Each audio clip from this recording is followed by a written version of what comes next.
I recently watched the movie Obsession, and I decided it would be a good idea to build a horror game inspired by it. But then I ran into the obvious problem. How do you make a horror game about a hot girl being obsessed with you? More importantly, how am I supposed to even build a game if I don't know how to use Blender or the Godot game engine? And if you've ever felt the same, I have good news for you. The gameplay you are seeing on screen was built in the Godot game engine and a Blender alternative.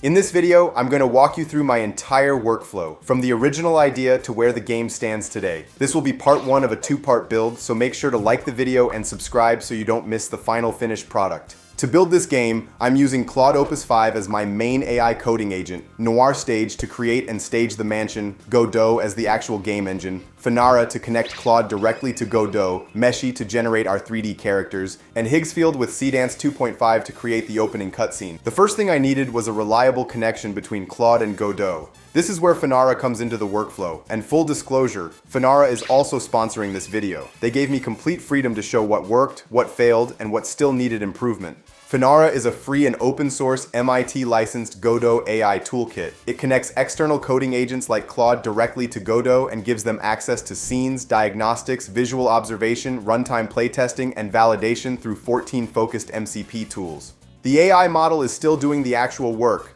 but Fennara gives it evidence from the real Godot project. Instead of Claude changing a file and assuming everything worked, it can open the game, inspect the result, test the mechanics, see the errors, and verify whether the next correction actually fixed the problem. I gave Claude the Fennara link and asked it to handle the setup. The project folder was empty, so it created a basic Godot project, installed the necessary tools, registered the MCP server, and opened the project. It confirmed that all 14 tools were available. The only additional step was restarting Claude because the current session couldn't load a newly registered server. Once I restarted it and reopened the project, the connection was live.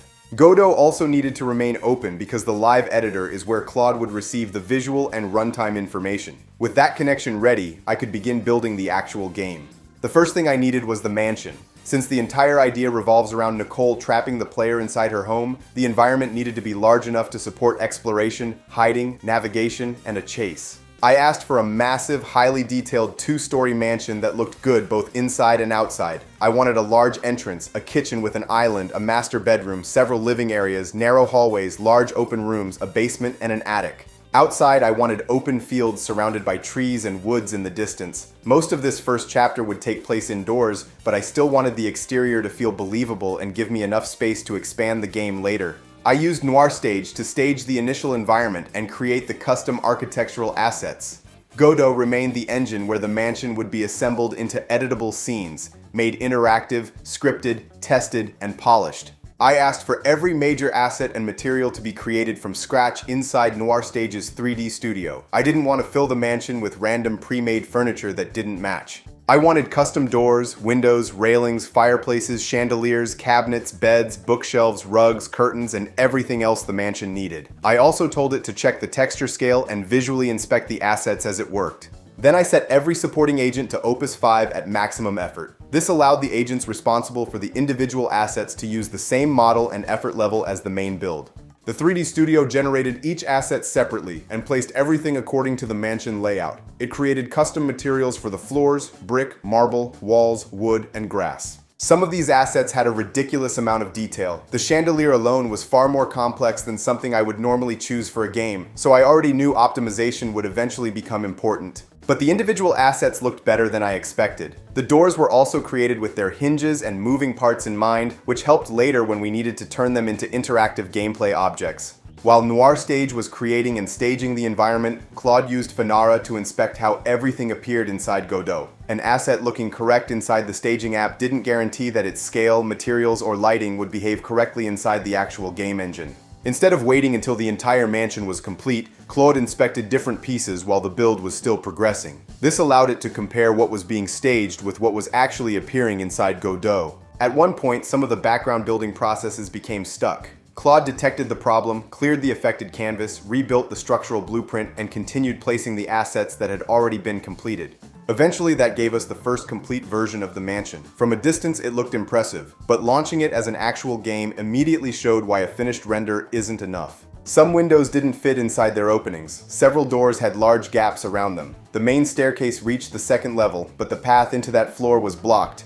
The basement wasn't properly walkable, the attic was incomplete, and some rooms were missing furniture that had supposedly already been created. The mansion existed, but it still didn't function as a believable game environment. I asked Claude to use Fennara for a complete visual audit. Claude selected useful views of the rooms, objects, and gameplay areas it needed to inspect and received those images as visual context. It created sheets showing the doorways, staircases, exterior, bedrooms, kitchen, attic, and basement. From those images, it identified the bad window placement, inaccessible paths, wall gaps, missing assets, and underfurnished rooms. This was more useful than simply capturing whatever happened to be visible in the editor. Claude could request the specific room or perspective it needed and then reason from the resulting image. The diagnostic pass also showed that several models hadn't finished importing into Godot. Trees, bookshelves, curtains, rugs, nightstands, dressers, and one of the beds were missing. Claude read the import failures, brought the assets in correctly, and inspected the rooms again. Now the library had its bookshelves, the bedrooms had their furniture, and the exterior had trees. The automated pass made the mansion more complete, but some of the visual decisions still needed a human eye. Instead of explaining every individual window and doorway through chat, I went back into NoirStage and manually corrected one example of each major problem. I resized one door opening so the door fit correctly. I fixed one window and aligned its opening. I moved one curtain flush against the wall, repositioned one chandelier, and left notes telling Claude to use those objects as references throughout the mansion. That meant I didn't have to adjust every repeated asset individually. Once Claude understood what the corrected version should look like, it could apply that same correction throughout the house. I also removed unnecessary furniture and replaced several windows with solid walls. Windows sitting behind fireplaces and kitchen cabinets had to go. I reduced the number of chairs around the dining table, moved paintings and shelves, and relocated the basement entrance farther down one of the hallways. The original basement entrance was too obvious, and I wanted it to feel like something the player would have to discover. Claude read those notes, transferred the changes into Godot, and used the images returned through Fennara to compare the result. Most of the corrections worked, but this pass also exposed one of my own mistakes. I had accidentally used an upstairs window that still had the wrong spacing as a reference. One of the curtains I marked also wasn't actually touching the wall. Claude did exactly what I asked and copied those mistakes throughout the mansion. That wasn't the AI misunderstanding my instruction. That was me giving it a bad example and receiving a very consistent bad result. I corrected the reference window, placed the curtain properly, and sent another pass. I also had it seal the remaining wall holes, close the attic gap, add the master bedroom entrance, fix the kitchen window, correct the staircase railing, and rotate the brick textures that were facing the wrong direction. Claude inspected the same areas again after making those changes. After several rounds, the doors and windows finally fit, the furniture felt more natural, and the mansion stopped looking like unrelated assets dropped inside the same building. The next step was turning the mansion into a place the player could actually use. I replaced the awkward attic and basement entrances with custom wooden hatches. I asked Claude to make the normal doors open and close, make every staircase walkable, allow the hatches to be opened, and make the windows partially transparent inside Godot. Outside, I added a driveway and a large fountain. The driveway would give us a clear starting point for the opening cutscene, while the fountain and exterior lighting would make the mansion feel expensive and inviting before the horror begins. Claude then used Fennara to run another real playtest. It opened doors, walked through rooms, climbed the main staircase, entered the attic, and tested the basement. That pass caught several problems I hadn't noticed in the still images. Decorative pieces on the front doors remained floating in the air when the main panels opened. A gray floor layer hid some of the geometry underneath it. One hatch clipped into a wall, exterior wall pieces blocked part of the attic path, and a few doors were missing handles on the inside. Claude fixed each issue and started a fresh verification run. The gray layer disappeared, the decorations moved with the doors, the attic path was cleared, the basement was visible, and the player could finally move through the mansion. At this point, the mansion, doors, hatches, collisions, and later gameplay systems all existed as normal, editable Godot scenes. This wasn't a pre-rendered environment that only looked good from one camera angle. I could stop the game, inspect the objects, continue changing them, and launch another playtest. Now I needed the person the entire game would revolve around. I started calling the game Playboy because the player is supposed to believe that he just got extremely lucky. He matches with a woman named Nicole, goes on a date with her, and ends up back at her mansion in the middle of nowhere. At first, everything seems to be going perfectly. Then he wakes up and realizes Nicole isn't going to let him leave. I didn't want her to instantly transform into a giant monster. The idea was to make the situation move from attractive to strange to unsettling and then finally become dangerous. That was the answer to the original design problem. Nicole being attractive isn't what makes her scary. What makes her scary is the gradual realization that the player has lost control of the situation. To design Nicole, I asked GPT to break down the appearance and facial language of the main character from Obsession. I used those descriptions to generate the first images and then created a date outfit and a sleeping outfit. I kept her in a clean pose with her arms away from her body to make the 3D conversion and rigging easier. For the scary version, I studied facial expressions from Obsession and Smile and adjusted the angle of her head, eyes, and smile until she was staring upward with her head slightly lowered. The idea was to keep her recognizably human. She shouldn't suddenly look like a completely different creature. She should look like the same person, just wrong enough to make the player uncomfortable. I converted the selected images into 3D characters using Meshy, added high-quality textures, and then started reducing the geometry. The initial characters had far too many faces for what I needed. Some of the lower detail versions looked noticeably worse because I reduced the mesh without properly retexturing it. Once I retextured the optimized version, I was able to preserve the important facial details on a model with roughly 9,000 faces. I rigged the better versions, tested a few animations, and imported them into Godot. I placed multiple Nicole variants beside each other under the mansion's actual lighting because a character can look good by itself and completely wrong once it's inside the game. One version was too pale, another looked too clean, and the darker version fit the horror environment much better. I removed the weaker option and kept the unsettling version as Crazy Nicole. Later, I created Angry Nicole with a much harsher expression. Crazy Nicole would handle the quiet, disturbing part of the scene, and Angry Nicole would replace her when the chase started. With Nicole selected, I created 2 lighting states for the mansion. The first was the house fully illuminated after the date.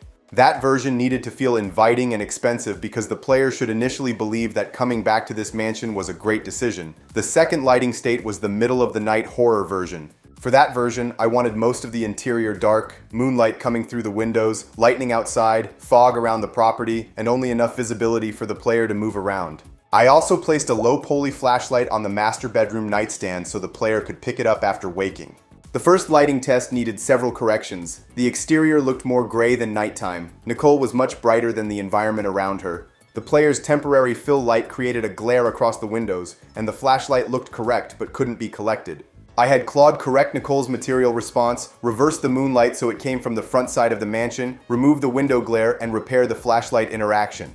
Claude then captured each state through Fennara so we could confirm that the rooms were dark enough to feel threatening without becoming impossible to navigate. I also wanted the mansion to look luxurious when the player first arrived instead of sitting in a completely black environment. I asked for a realistic nighttime exterior with a visible sky, proper architectural lighting, and enough detail to understand the entrance. Claude added a starry skybox, light poles along the driveway, spotlights aimed at the house, lighting beneath the fountain, and a hanging light above the front door. The exterior improved immediately, but that change created a new problem. The inside of the mansion became much darker than it had been before. The first correction didn't completely solve it. Some rooms were still too dark to see their wall materials. Claude compared the new interior with the earlier images returned through Fennara and traced the difference to the ambient lighting connected to the exterior sky. It changed the lighting behavior based on whether the player was inside or outside, preserving the exterior while restoring the interior. This is the kind of problem that's easy to miss when you improve one area and assume everything else stayed the same.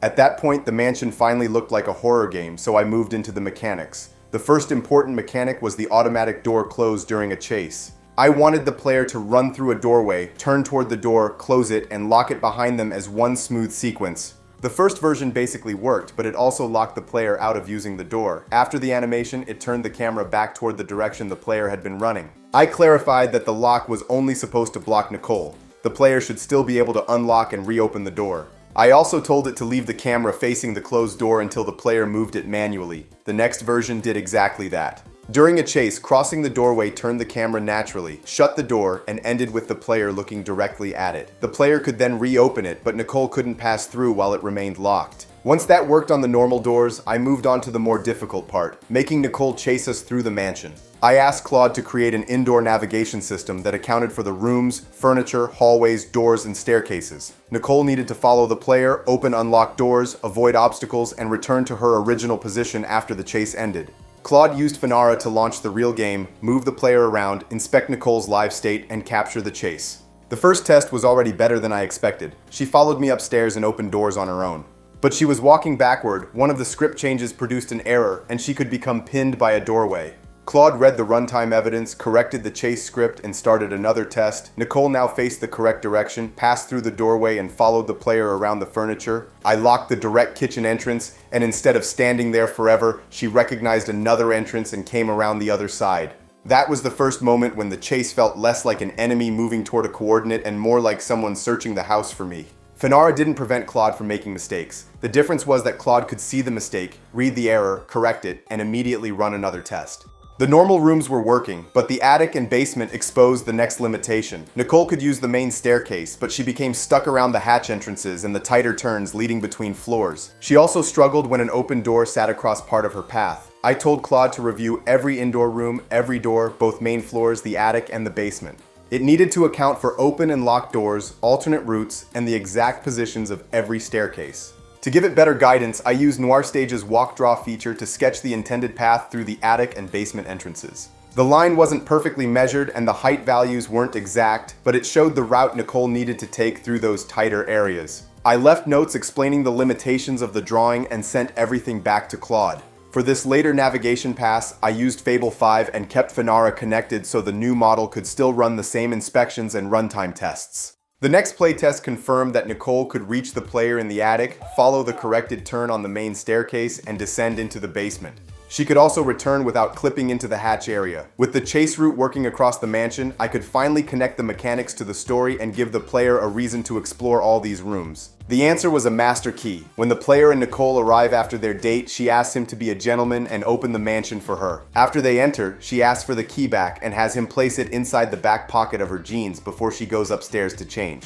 That moment gives the player a visual clue. Later, when he wakes up and realizes that the exits are locked, he can remember where the key was left and return to the bedroom to find it near her clothes. I captured images of the driveway, mansion entrance, interior, staircase, and Nicole so I could generate the opening cutscene with Higgsfield and Seedance 2.0.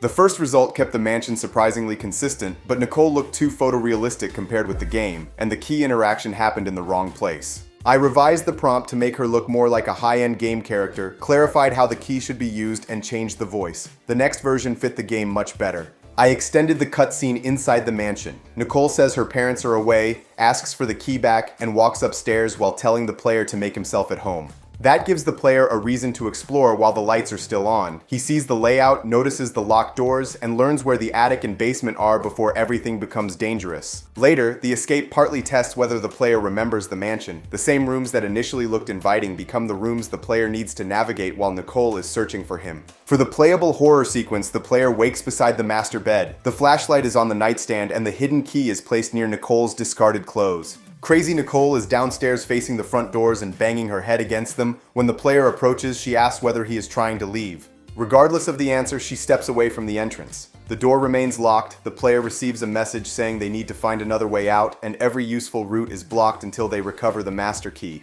While the player searches, Nicole's body stays still, but her head follows the player's position around the room. I wanted that quiet tracking to be disturbing before she ever started running. She isn't attacking yet, but she's making it very clear that she knows exactly where the player is. Once the player collects the key, the interior doors become available, but the main exit stays locked. Crazy Nicole changes into Angry Nicole, the chase begins, and the automatic locking mechanic becomes the player's main way to create distance. The attic and basement then become part of the escape route instead of optional rooms. The player will eventually need something from the attic before they can complete the basement section, all while Nicole searches the mansion for them. The final major layer was sound. I wanted Nicole to scream the word "no" repeatedly when she realized the player had taken the key, with the voice dropping lower until it became demonic. This was harder to generate than I expected. The first results would say the word once, ignore the repeated timing, or never change pitch the way I described. I eventually selected the strongest voice take, kept the useful section, and used the later portion as the loop while lowering the pitch. I also added a slower impact for Nicole banging her head, whispers that play while the player searches, interior ambience, door sounds, and footsteps for both Nicole and the player. The footsteps needed to match their movement speed, and Nicole's footsteps became louder as she approached. I also removed the obvious glow from the flashlight and key. Now, a small white marker only appears when the player looks directly at the item. The objects can still be found, but they don't announce their location from across the room. Claude animated Nicole standing at the entrance with her arms at her sides, rocking forward and striking her head against the door in time with the impact sound. It also added the caught sequence, where the camera moves into a close-up of angry Nicole while the demonic voice plays. With those pieces connected, I ran the complete part 1 loop inside Godot. The player wakes up, grabs the flashlight, follows the banging sound, and finds Nicole at the entrance. After answering her question, the player discovers that the doors are locked and has to return to the bedroom. Finding the key triggers angry Nicole. She starts screaming and running toward the player, the interior doors unlock, and the player has to move through the mansion while closing and locking doors behind them. During the playtest, the chase went from something I was calmly inspecting to me actually trying to get away from her. That was the best proof that the basic idea was working. So, how do you make a horror game about a hot girl being obsessed with you? You don't make her scary because she's attractive. You make the situation scary by slowly taking control away from the player. The mansion goes from a dream house to a locked maze. Nicole goes from someone the player wants to be around to someone watching every move they make. And once the player tries to leave, the entire house becomes part of the chase. This still isn't a finished game. The final test exposed one important behavior that I want to solve in part 2. If the player locks Nicole outside certain rooms, she doesn't yet perform the full rerouting behavior I have planned. I want her to leave the house, run toward a window, pressure the player from outside, and then return through another route as soon as an entrance becomes available. Right now, there are still situations where the player can lock a door and leave her without a useful next move. Part 2 will improve that behavior, expand the attic and basement objectives, finish the escape route, add the remaining story sequences, and bring everything together into the finished game. But as of today, we have a playable part 1 with a complete mansion, 2 versions of Nicole, interactive items, lighting changes, sound, multi-level navigation, an opening cutscene, and a real chase loop. The biggest difference Fennara made was giving Claude a feedback loop inside the actual Godot project. Claude still made mistakes, but it could inspect those mistakes, read the failures, test its corrections, and verify the next version without making me manually explain every detail. Fennara is completely free and open source. I'll leave the GitHub project and their comparison video in the description and pinned comment if you want to try it in your own Godot workflow. Let me know what you think of the game so far and what you want me to add in part 2. Like the video, subscribe so you don't miss the finished version, and I'll see you in the next one.